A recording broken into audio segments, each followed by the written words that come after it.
ស្តង់ដារកម្ពុជាបានជួយឲ្យអារណាឈានចូលទីផ្សារបានកាន់តែទូលំទូលាយ ក្រុមហ៊ុនរបស់ខ្ញុំទទួលបានវិញ្ញាបនបត្រទាំងនេះពីវិទ្យាស្ថានស្តង់ដារកម្ពុជា ស្តង់ដារ ISO 9001 បានធ្វើឲ្យប្រព័ន្ធគ្រប់គ្រងរបស់សាកលវិទ្យាល័យ Belty អន្តរជាតិកាន់តែរឹងមាំ ស្តង់ដារជាតិដើរតួនាទីយ៉ាងសំខាន់ក្នុងការធានាគុណភាពនៃផលិតផលសុវត្ថិភាពរបស់អ្នកប្រើប្រាស់និងភាពប្រកួតប្រជែងនៃឧស្សាហកម្មរបស់យើងអភិក្រមនៃការអភិវឌ្ឍស្តង់ដារត្រូវបានអនុវត្តតាមជំហានច្បាស់លាស់ចំនួន9រាប់ចាប់តាំងពីការស្នើសុំបង្កើតស្តង់ដារការជជែកពិភាក្សានិងបោះឆ្នោតលើសេចក្តីព្រាងស្តង់ដារដោយអ្នកជំនាញក្នុងគណៈកម្មការបច្ចេកទេសរហូតដល់ការអនុម័តស្តង់ដារដោយក្រុមប្រឹក្សាស្តង់ដារជាតិជាឯកសារផ្លូវការសម្រាប់ការប្រើប្រាស់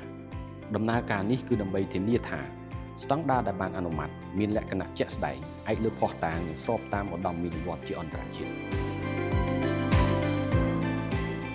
ក្រុមប្រឹក្សាស្តង់ដារជាតិដែលមានវិទ្យាស្ថានស្តង់ដារកម្ពុជាជាលេខាធិការដ្ឋានបច្ចុប្បន្នមានគណៈកម្មការបច្ចេកទេសចំនួន13និងអាចមានគណៈកម្មការថ្មីបន្ថែមទៀតដើម្បីគ្រប់គ្រងសមាហរណកម្មនិងភាពអនុលោមរបស់កម្ពុជា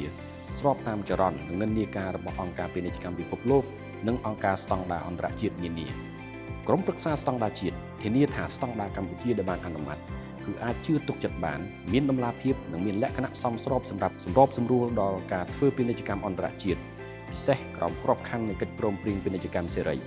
ស្តង់ដារកម្ពុជាគឺជាឯកសារមួយដែលប្រើប្រាស់ដោយរដ្ឋាភិបាលជាមូលដ្ឋានក្នុងការស្វែងរកទីផ្សារសម្រាប់ផលិតផលកម្ពុជា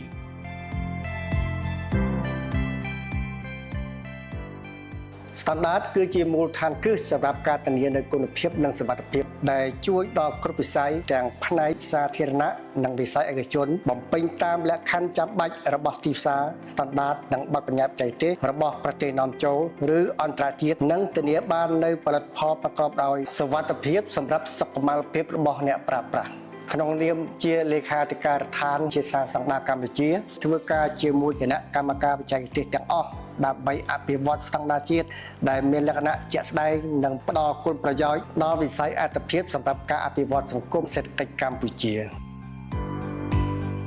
គិតត្រឹមខែតុលាឆ្នាំ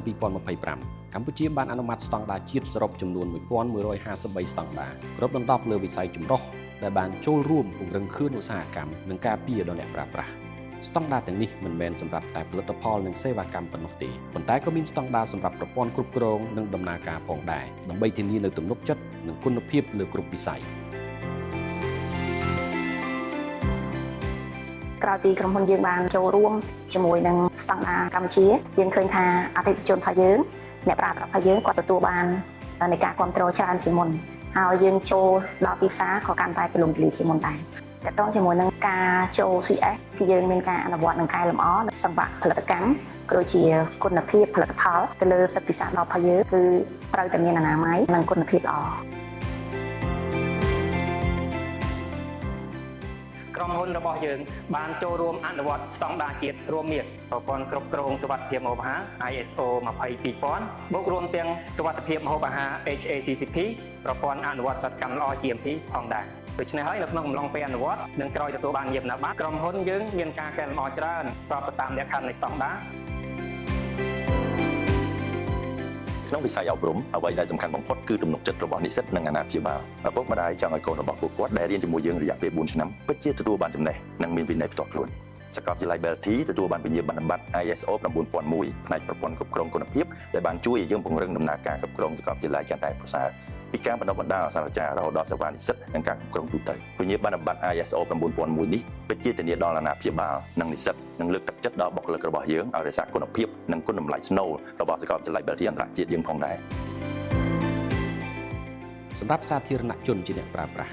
ស្តង់ដារមានន័យថាអាហារមានសុវត្ថិភាពផលិតផលនិងសេវាកម្មអាចជឿទុកចិត្តបាន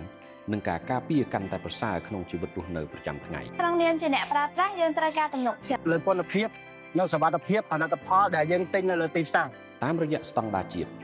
យើងកសាងទំនុកចិត្តការពារសុខុមាលភាពប្រជាជននិងបង្ហាញមោទនភាពកម្ពុជាទៅកាន់ពិភពលោក